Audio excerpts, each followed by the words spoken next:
Here's where the US supports Israel no matter what. The US-Israel relationship is unlike any other relationship the US has. Israel is by far the biggest recipient of US foreign aid in the world. Despite constituting about 0.01% of the world population, they've received 30% of all US foreign aid since World War II.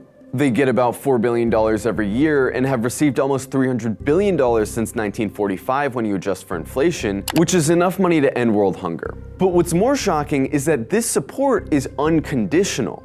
It goes through every year basically unanimously. Even right now, when we see Israel committing atrocity after atrocity and the entire world condemning the massacre of Gaza, the US government is actually trying to send more money to Israel. The US ruling class also gives unconditional diplomatic cover for Israel. Despite repeated attempts by the international community to prosecute Israel for its violations of international law, they can't. Why? Because the United States always comes in to protect Israel. For example, during Israel's 2014 massacre of Gaza, the United Nations Human Rights Council voted on a resolution to denounce Israel's massacre.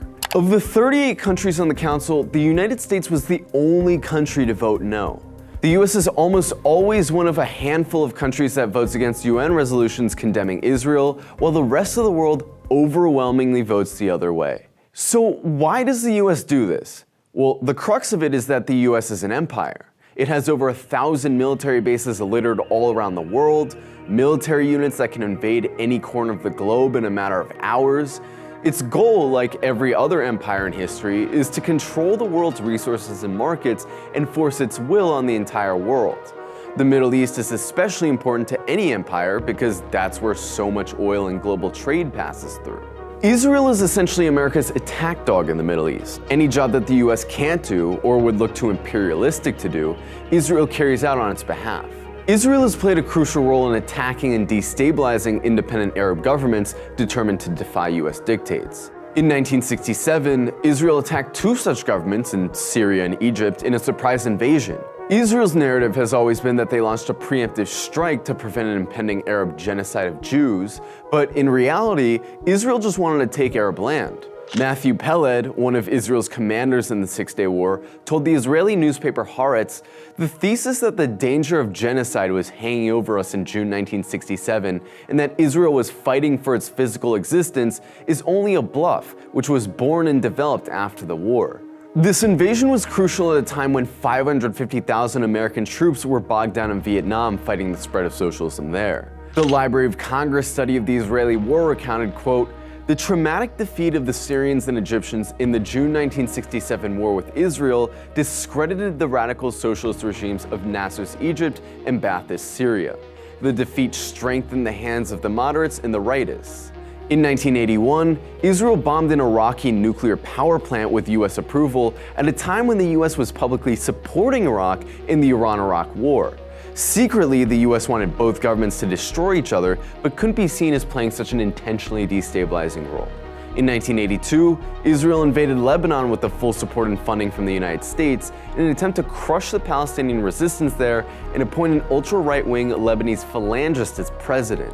The US would end up sending Marines in to aid this effort, only to be defeated by the Lebanese resistance forces. Israel also has a long history of doing the empire's bidding outside of the Middle East. Israel continued to arm and support apartheid South Africa even after it became too unpopular for the US to do so. Israel even built an electrified fence around Namibia, then a South African colony, to protect it from neighboring Angolan liberation forces. Israeli police helped train torturers in the US-backed Pinochet dictatorship in Chile. They trained the right-wing Guatemalan army that was committing genocide against indigenous people. Israel has also been a loyal partner in the US war on terror. The Islamophobic hysteria following 9/11 gave the US an excuse to attack any country that stood against its interests in the region, especially Iran. While the US has been careful not to directly strike Iran, Israel has served a very useful purpose by continuing to bully and harass Iran, assassinating its nuclear scientists, seizing Iranian ships, and providing intelligence on Iran through massive spy networks. Israel also routinely bombs Syria, a country the US attempted to topple in 2011. Just by being there, Israel gives the US a constant excuse to intervene in the region under the guise of protecting Israel. As Joe Biden once put it, "Were there not an Israel, the United States of America would have to invent an Israel to protect her interest in the region."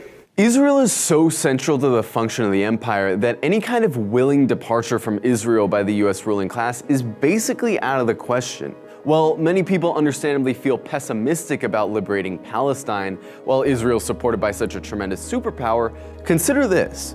Public support for Israel has rapidly declined in the US in the last few years. Americans are starting to see what their tax dollars are paying for, and they're standing up and saying, "Not in our name." There's a growing divide between the politicians who staunchly support Israel and their constituents who see Israel for what it is. If this divide continues to grow, it could fundamentally break people's confidence in these politicians and lead to a larger breakdown in the legitimacy of the political system. And the same could be said about any anti-imperialist struggle. Whether it's the struggle to end the murderous and archaic blockade on Cuba, the struggle to end the murderous and archaic sanctions regimes against Venezuela, Iran, or Korea, or the struggle to end the siege on Gaza, the entire world is fed up with US hegemony and world policing. If these movements link arms and see themselves as one common struggle, no force on earth can stop them.